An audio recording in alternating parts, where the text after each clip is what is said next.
నేను ఈ పెళ్లి జరిపించి తీరుతాను.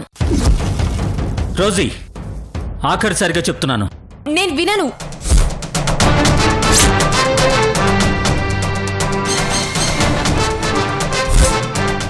అవును రోజీ గారు, సిద్ధు తప్పు చేశాడు. ఏంటి మీరనేది? అవును రోజీ గారు, ఇప్పుడు నందిని ప్రెగ్నెంట్.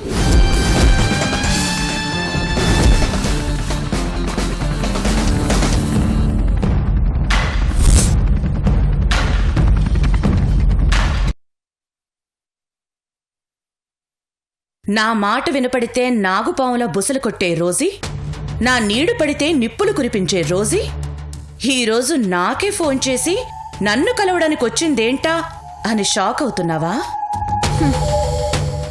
అసలు ఎందుకు వచ్చావు?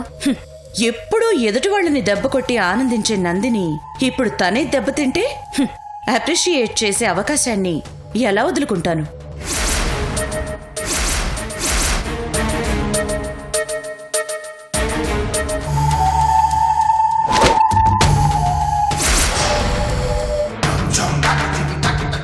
ఏంటి మాటలు చూస్తే తిడుతున్నట్టుగా ఉన్నాయి, చేతలు చూస్తే చేతుల్లో పళ్ళెంతో మెచ్చుకుంటున్నట్టుగా ఉన్నాయి అనుకుంటున్నావా? అందరిలా కోపం వస్తే కొట్టి, ఆనందం వస్తే అప్రిషియేట్ చేసే టైప్ కాదు ఈ రోజు.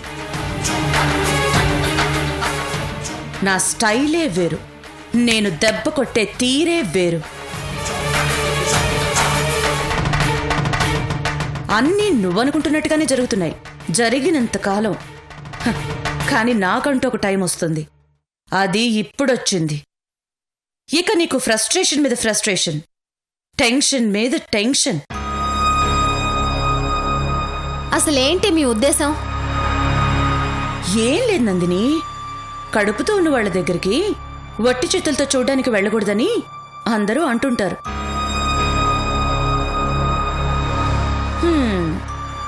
అందుకే నీ దగ్గరకొస్తూ ఇవన్నీ తీసుకొచ్చాను. నిజంగా నువ్వు చాలా గ్రేట్ నందిని. నువ్వు అనుకున్నది సాధించటం కోసం ఎంత కిందకైనా జారిపోతావు. ఆడదానికి అన్నిటికన్నా అతి ముఖ్యమైన ఆస్తులు వదులుకోవడానికి కూడా తెగించేస్తావు. పోనీలే నందిని, ఏది ఎలా పోయినా నువ్వు అనుకున్నట్టు సిద్ధుని మాత్రం పారిపోకుండా ఆపావు. మొత్తం అందర్నీ నీ కంట్రోల్లో పెట్టుకున్నావు. ఆపండి, ఆపండి రోజీ గారు, ఆపండి. నాకు ప్రెగ్నెన్సీ వచ్చిందన్న విషయం మీకెవరు చెప్పారు? నువ్వు కంట్రోల్లో పెట్టిన వాళ్లే. పాపం నా దగ్గరకు వచ్చేసరికి వాళ్ల బాధని కంట్రోల్ చేసుకోలేకపోయారు.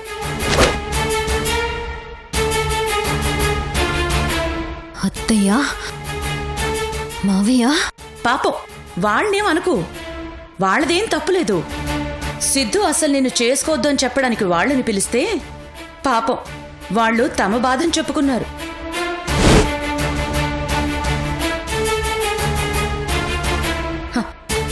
అయినా నువ్వు తప్పు చేసావు నందిని. ఈ పెళ్లిని పిల్లాడు పుట్టాక చేసుకోవాల్సింది. అప్పుడు ఒకేసారి పీటల మీద పెళ్లి బారసాల రెండూ జరిగిపోయావు కదా.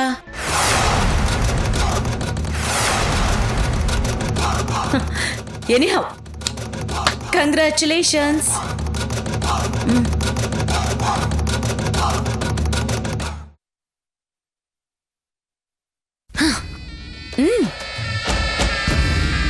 కడుపుతో ఉన్నప్పుడు సంతానం కలిగిన ముత్తైదు వచ్చి చీర పెడితే సాక్షాత్తు సంతానలక్ష్మి వచ్చి చీర పెట్టినట్టు. వద్దనుకూడదు నందిని, ఆ సంతానలక్ష్మికి కోపం వస్తుందంట. తీసుకో. వస్తాను. నీ కడుపులో ఉన్న బిడ్డకైనా నీ బుద్ధులు రాకుండా చూసుకో, జాగ్రత్త.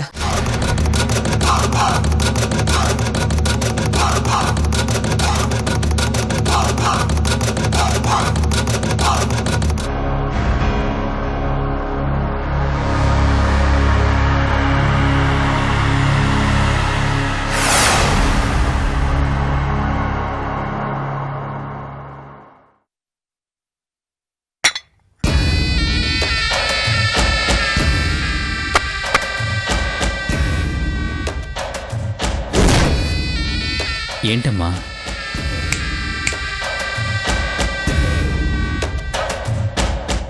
అమ్మా అశ్విని, ఏంటి అశ్విని ఇది? ఏది? ఇంట్లో ఎవరూ లేరు. భార్గవి, రోజీ కూడా నన్ను ఒంటరివాడిలా వదిలి వెళ్ళిపోయారు. కనీసం ఇప్పుడైనా నన్ను నాన్న అని పిలవచ్చు కదమ్మా.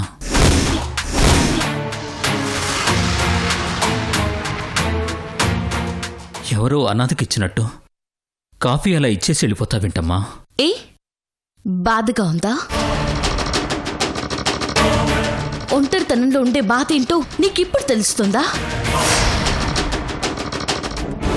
నీకందరూ ఉండి కొన్ని రోజులు కాస్త దూరం అయితేనే తట్టుకోలేకపోతున్నావు.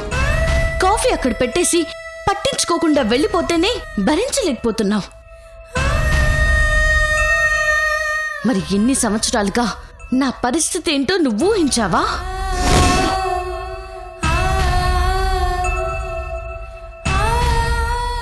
జీవితంలో ఏం జరిగినా పట్టించుకునే నాతుడు లేక, ఎండొచ్చినా వానొచ్చినా జ్వరం వచ్చినా జలుబొచ్చినా, ఆఖరికి ఆడపిల్లకొచ్చి ఏ సమస్య వచ్చినా అదేంటో తెలియక, ఏం చెయ్యాలో చెప్పేవాళ్ళు లేక, కనీసం కుక్కడు మంచినీళ్ళు అందించేవాళ్ళు లేక అనాథనకి నేనెంత నరకం అనుభవించానో తెలుసా నీకు? నీకుండడానికి ఎంతెల్లు కంటి ముందు తిరిగే ఆయన వాళ్ళున్నారు. కానీ నాకు నిలువ నీడలేక ఉన్న అనాథాశ్రమంలో వాళ్ళు చీకొట్టినా భరించి, వెళ్ళ కొట్టినా సహించి ఎన్ని యాతనలు పడ్డానో ఊహించగలవా? అసలు నేనెవరు నాకే తెలియక, ఎలా పుట్టానో అర్థం కాక, ఊహ తెలిసిన ఆ చిన్న వయసు నుంచే నా వాళ్ళెవరైనా వస్తారేమోనని ఆశగా ఆశ్రమం గుమ్మం వైపు ఎన్ని రోజులు, ఎన్ని సంవత్సరాలు ఎదురు చూశానో తెలుసా? నువ్వు అనుభవించిన బాధ నాకు అర్థమైంది అశ్విని. కానీ నీ గురించి నేనెంత తపన పడ్డాను నువ్వు ఊహించలేవు తల్లి. నా దగ్గర నుంచి దూరం అయ్యాక మీ అమ్మ ఎక్కడికెళ్ళిందో తెలీదు. నేను తన గురించి వెతకని ఊరంటూ లేదు. ఎంత తిరిగినా ఏం చేసినా మీ అమ్మ జాడ దొరకలేదు. చివరికి నువ్వున్నావని తెలిసే నా మనసు నీకోసం ఎంత అల్లాడిపోయిందో తెలుసా? నువ్వెక్కడున్నా వెంటనే నీ దగ్గర వాలిపోవాలని నా మనసు కొట్టుకునేది. అనాథగా నువ్వెక్కడ పెరుగుతున్నావో తెలియక నీకు తండ్రిని నేనున్నానని గట్టిగా అరిచి అందరికీ చెప్పాలనిపించేది. చివరికి ఆంటీ నిన్ను పెంచుతుందని తెలిసి నేనెంత ఆనందపడ్డానో, నీ దగ్గరికి ఎలా వచ్చానో నీకు తెలుసు. చివరికి నీకోసమే కదమ్మా అందర్నీ దూరం చేసుకుంది. నాకు తోడుగా ఎవరున్నా లేకపోయినా నీకు తోడుగా నిలబడే తండ్రి స్థానం ఇవ్వడం కోసం నీతో నాన్న అని పిలిపించుకోవాలని ఎంతగా ఆరాటపడుతున్నానో నీకు తెలుసా? ప్లీజ్ అశ్విని, ఒక్కసారి నాన్న అని పిలువమ్మా.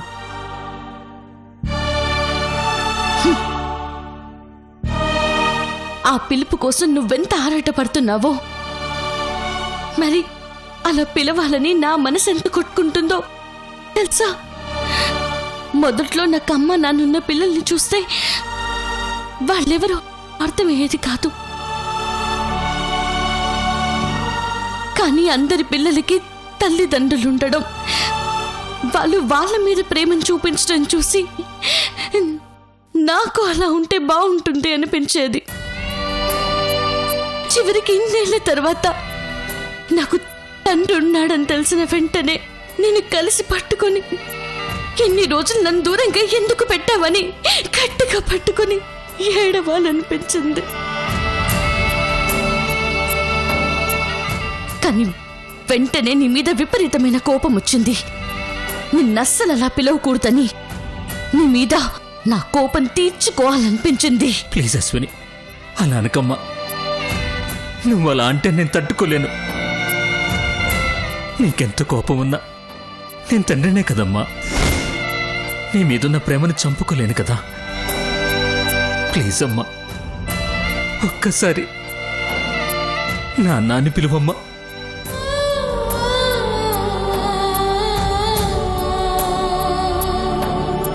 ఓకే, పిలుస్తాను.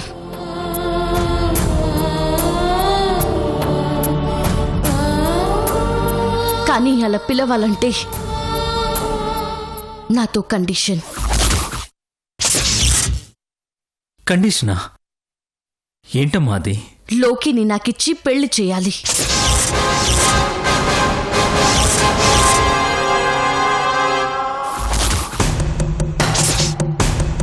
అదేంటమ్మా, దానికి దీనికి అసలు సంబంధం ఏంటి? సంబంధం ఉంది. నేను నిన్ను నాన్న అని పిలిచినా బయట ప్రపంచం దృష్టిలో నీ కూతురంటే రోజీనే. నేనెవరు అంటే నువ్వు ధైర్యంగా చెప్పలేవు. అలాంటిదే లేదు అశ్విని. నువ్వు నా కూతురువని అందరి ముందు చెప్తాను. ఏ, నా తల్లి గురించి నువ్వు అందరి ముందు చెప్పగలిగావా? చెప్పలేదు. ఎందుకంటే నా తల్లితో నీకు సంబంధం ఉంది, కానీ ఈ ఇంటికి ఏ సంబంధం లేదు. మరి నా తల్లి గురించి చెప్పుకోలేని వాడివి ఆ తల్లికి పుట్టిన నా గురించి చెప్తానంటే నేనెలా నమ్ముతాను? అందుకే నేను మా అమ్మలా కాకూడదంటే నాకు ఈ ఇంటితో సంబంధం ఉండాలి. ఓ అనుబంధం ఏర్పడాలి. అందుకున్న ఒకే ఒక దారి లోకితో పెళ్లి. లోకితో పెళ్లి చేయడానికి నువ్వు ఒప్పుకుంటేనే నేను నాన్న అని పిలుస్తాను. లేదంటే నీకు దూరంగా వెళ్ళిపోతాను. కానీ లోకి రోజులు ప్రేమించుకుంటున్నారమ్మా. వాళ్ళిద్దరికీ పెళ్లి చేయాలని మేము ఎప్పటి నుంచో అనుకుంటున్నాం. అవన్నీ నాకు అనవసరం. నేను నీకు కావాలో అక్కర్లేదో అది మాత్రం చెప్పు. నా మీద ప్రేమ ఉందో లేదో చెప్పు.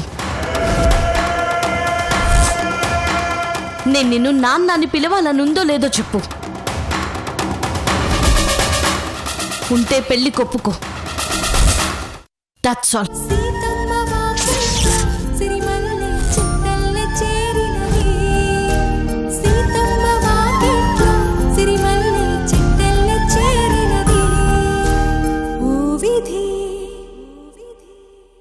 విచిత్రాల విధి. నిజంగా నువ్వు చాలా గ్రేట్ నందిని. నువ్వు అనుకున్నది సాధించటం కోసం ఎంత కిందకైనా జారిపోతావు. ఆడదానికి అన్నిటికన్నా అతి ముఖ్యమైన ఆస్తులు వదులుకోవడానికి కూడా తెగించేస్తావు.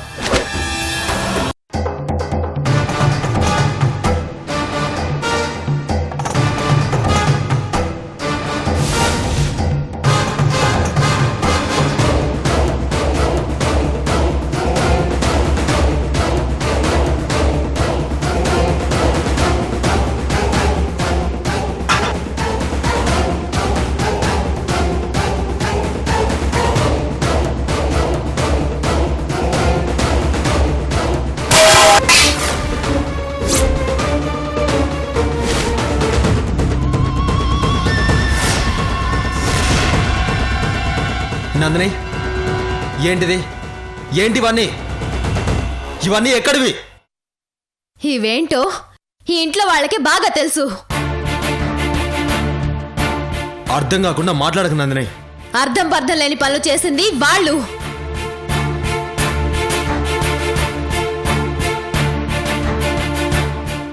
వాళ్ళు చేసిన పని వల్లే అవి ఇక్కడికి వచ్చాయి. నందిని, మేమేం చేశామమ్మా? ఈ ఇంట్లో పుట్టబోయే పిల్లాడి గురించి ఊళ్ళో వాళ్ళందరికీ ఎందుకు చెప్తున్నారు? అది మేం ఊరంతా ఏం చెప్పలేదమ్మా. ఒక్క రోజీ గారికి మాత్రమే చెప్పాం. ఏ, అదేమన్నా ఉద్యోగం కోసం వచ్చిన వీసానా? ఊరందరికీ చూపించుకొని మురిసిపోవడానికి? లైసెన్స్ లేకుండా కొన్న గన్ను లాంటిది. లైసెన్స్ వచ్చే వరకు జాగ్రత్తగా దాచుకోవాలి తప్ప బయటికి తీసి చూపించుకోలేం. అదేంటమ్మా, నువ్వే చెప్పావు కదా. ఏమని? నీకొచ్చిన కడుపు గురించి ఎవరన్నా ఏదన్నా అనుకుంటారని భయం లేదన్నావు, ధైర్యంగా ఉంటానన్నావు. నా మీద కోపం వచ్చినప్పుడు నన్ను చంపేస్తానని మీరు చాలా సార్లు అన్నారు, కానీ చంపేశారా? హా? చెప్పండి. ఎమోషనల్లో ఎన్నో అంటాం, అలాగని అవన్నీ గుర్తుపెట్టుకొని తూచా తప్పకుండా పాటించడానికి నేనేం మహాత్మురాల్ని కాదు. అయినా మీరు నా ప్రెగ్నెన్సీ గురించి నా శత్రువు ఆ రోజుతో ఎందుకు చెప్పారు? ఆవిడేదో అడిగితే సమాధానం చెప్పాల్సొచ్చి. ఏమడిగింది చెప్పండి, ఏమడిగింది? అమ్మా చెప్పండమ్మా, రోజీ గారు మిమ్మల్ని ఏమని అడిగారు? అది నీకు నందినికి పెళ్ళెందుకు చేస్తున్నారని. ఎందుకు? అసలు ఎందుకు కలిసారు మీరు ఆవిడ్ని? చూడండి, ఇక నుంచి మీరు ఆవిడ్ని కలవడానికి వీల్లేదు. ఆవిడే వచ్చి మిమ్మల్ని కలిసినా మాట్లాడడానికి వీల్లేదు. అసలు పెళ్ళయ్యేంత వరకు మీరు ఇల్లు దాటి బయటికి వెళ్ళడానికి వీల్లేదు. కాదని బయటికి వెళ్తే ఏం జరుగుతుందో చెప్పను, చేసి చూపిస్తాను. మీరు గొప్పగా చెప్పుకుంటున్న ఈ ప్రెగ్నెన్సీ లేకుండా చేస్తాను.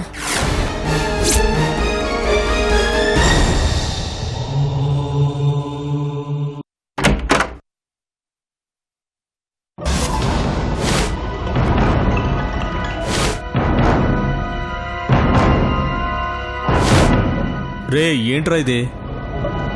రాత్రి తెచ్చిన భోజనం కూడా కోడికెలికినట్టు సగం తిని వదిలేశాడేంట్రా? తాగి తాగుంటే ఏం తింటారా? మరి టిఫిన్ తింటాడంటావా? లేచాక తింటే తింటాడు, లేదంటే ఇలా కోళ్ళ కెలికేసి వదిలేస్తాడు. అక్కడ పెట్టేసిరా. ఇలా ఎన్ని రోజులు రా? ఇంకెంతరా, 2 రోజుల్లో మేడం గారి పని అయిపోతుందంట. అయిపోతే వీడి పని అయిపోతుంది. ఎలాగో నందిని మేడం గారికి 2 రోజుల్లో పెళ్లి కూడా అయిపోతుంది కదా. అప్పుడు మనం కూడా వెళ్ళి పెళ్లిలో ఫుల్గా ఎంజాయ్ చేద్దాం. ఈ టిఫిన్ వాడు పక్కన పెట్టే.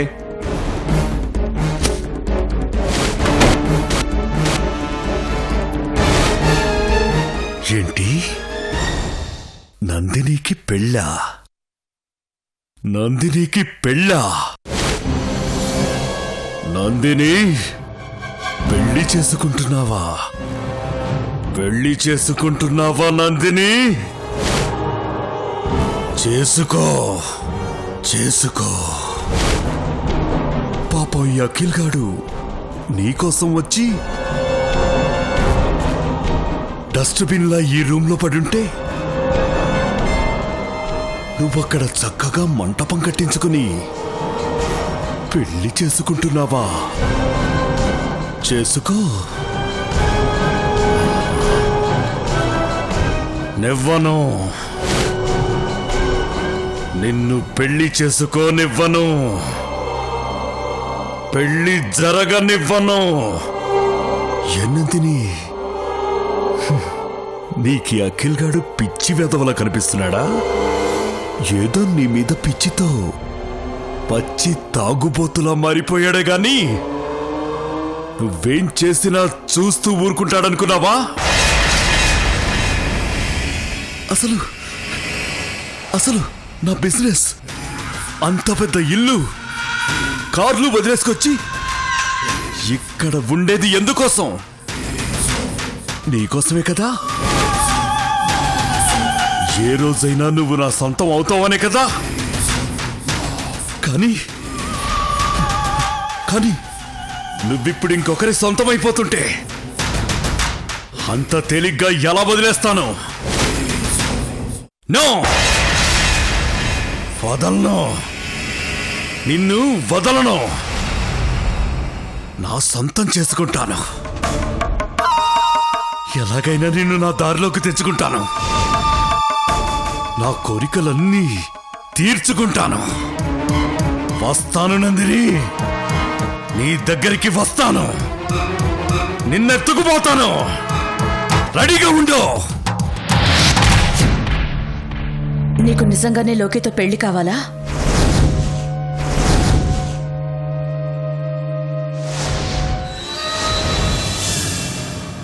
చెప్పు అశ్విని, నీకు నిజంగానే లోకిని పెళ్లి చేసుకోవాలనుందా? నేను కావాలనుకున్నదే అడుగుతాను, అనుకున్నదే చేస్తాను. లోకిని చేసుకుంటే నువ్వు సుఖపడగలవా?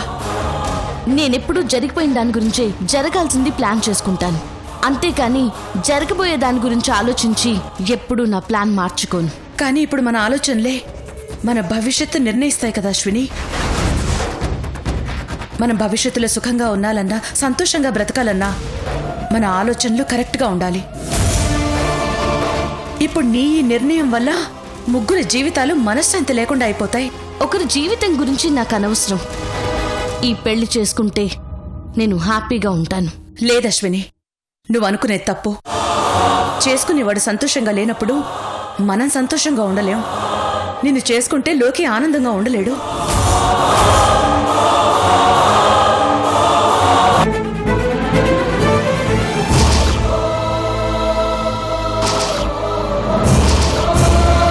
నందిని, ఏంటిది? నువ్వు ఈ ఫైల్ దాచేస్తే నాకు తెలియదు అనుకున్నావా?